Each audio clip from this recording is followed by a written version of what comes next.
Colonel Wilkerson, we also have Glenn Greenwald on the line with us from Rio de Janeiro, Brazil. He is a constitutional law attorney, political and legal blogger for Salon.com. His recent article on Cheney's book is called The Fruits of Elite Immunity. Glenn, explain.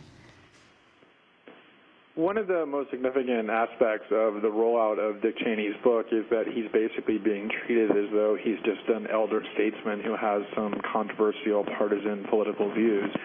And yet the evidence is overwhelming, including most of what Colonel Wilkerson just said and has been saying for quite some time, and lots of other people as well, including, for example, General Antonio Taguba, that Dick Cheney is not just a political figure with controversial views, but is an actual criminal, that he was centrally involved in a whole variety, not just of war crimes in Iraq, but of domestic crimes as well, including the authorization of warrantless eavesdropping on American citizens in violation of FISA, which says that you go to jail for 5 years for each offense, as well as the authorization and implementation of a worldwide torture regime that, according to General Barry McCaffrey, resulted in the murder, his words, of dozens of detainees, far beyond just the 3 or 4 cases of waterboarding that media figures typically ask Cheney about.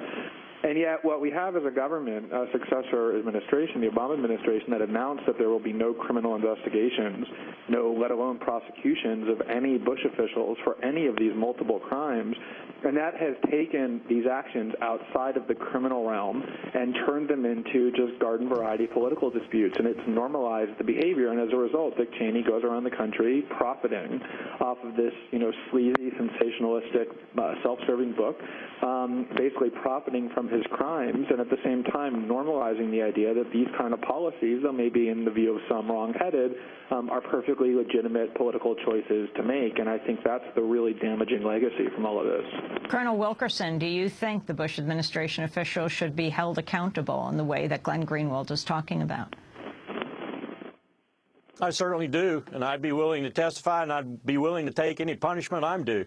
And I have to say I agree with almost everything he just said, and I think that explains the aggressiveness to a large extent of the Cheney attack and of the words like exploding heads all over Washington. This is a book written out of fear that one day someone will Pinochet Dick Cheney. Well, I thank you very much for being with us both. Colonel Lawrence Wilkerson served as Chief of Staff to Secretary of State Colin Powell from 2002 to 2005. And Glenn Greenwald speaking to us on that crackly phone line from Rio de Janeiro, Brazil, constitutional law attorney and political and legal blogger for Salon.com. We'll link to your article there. This is Democracy.